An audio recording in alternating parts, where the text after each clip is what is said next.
Okay, this is Bella's, I guess, second feedback. My software crashed, which is why that probably seems very abrupt. But this is their second video. Okay, so if she had set up closer to the wing, she would have taken that, I think, like we already talked about. All right, so here, very similar with your front cross. You're making it, you're starting it off a little bit difficult for yourself by not giving yourself much of a lead out. You still do a nice job of 4 big steps trying to do it. But just like the last one, your steps are here. If your steps were there, we would have been okay. Now this, don't like. I'm going to pick on you a little bit. This is the face of a disappointed, frustrated Aaron. And we have all been there. And I totally get it. But this is a face of a very confused Bella saying, "What happened, Mama? I thought we were playing and I thought I did a good job." And she is right. And do you see this? Do you see this? That's no bueno. So, we all have been there. But Bella, as we know, is especially sensitive to things like this. And the camera doesn't lie. So, this is perfect in a way because you can see it, I think. Make sure that we never allow the dog to think that they may have screwed up when we screwed up, okay? So, and we have all been there. But learn this lesson, Aaron. Look at her, pay her, tell her she's awesome, and then say, "What the hell, Aaron?" to yourself. You can say, "Damn it, I need to do something. I need to figure it out," whatever. Talk to your friend who's working the camera, whatever that may be.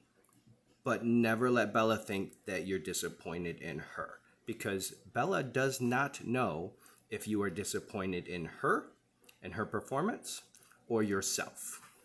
So keep that in mind. It is funny that you say to the camera right now, you say, how can I get in front of her? Or I can't get in front of her or whatever, right? Well, the solution is what we talked about earlier on the previous one. And that is, so you are pretty fast, right? You're faster than the average agility handler. And yet you are struggling to get in front of her in time. Well, the solution is you have to run a shorter distance. So you can run faster than the fastest dog on the planet if you are only going 10 feet and they're going 70 feet.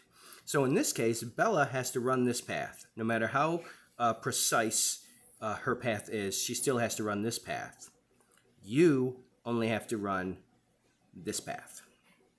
So you would have to take a shorter path, right? Hopefully you can see that. And then you will stay in front of her. With that in mind, you still have to support this yellow jump.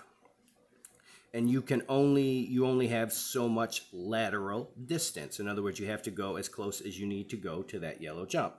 So the more lateral distance we build, the easier it is to stay in front of her. But the other thing we can do is exactly what I talked about on the previous video, your front cross steps. So imagine if you take your first step there, and then you go 2, 3, 4 on this path, you will stay in front of her. As opposed to your 4 steps, which you tend to do, which are keep going this way, okay? See your 4 steps? 2, imagine if this step with 2 was there. And now your step 3 is there. Imagine if your step 3 was there. You would be, in fact, in front of her. Okay, so just do your big 4 steps, and you're going to have to practice those steps without her. So leave her in the crate while you practice it, because it's not super easy. But make sure we get our footwork down on the front cross line, and you would have stayed in front of her, and you would have been just fine there. Okay? So, set her up closer to that wing. Never let her know when we're disappointed with ourselves, or her for that matter. Don't let her know any disappointment out in the agility ring, and do your steps on the line. So this blind cross, excuse me, is good. You're a teeny bit late. We want to be completing the cross. Damn it. We want to be completing the cross to watch her over the new arm. And so you finish just as she's taking the jump. Let it get back to where it was.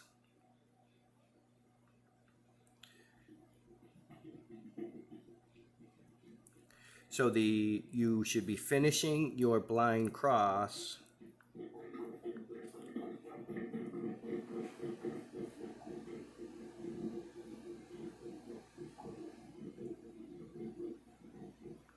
now.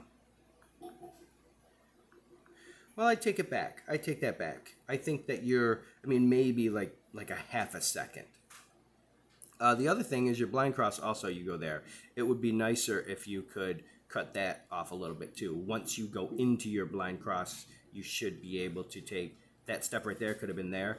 And the step you're about to step down, if it was here, you would be, if the foot you're about to put down was putting it here instead, you would stay in front of her a little bit more.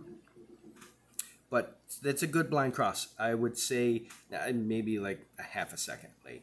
And this, again, is a beautiful tunnel reward. And I love it because she comes running out and she does not head check back to you and then go get a reward. It's on her line. So beautiful reward right there.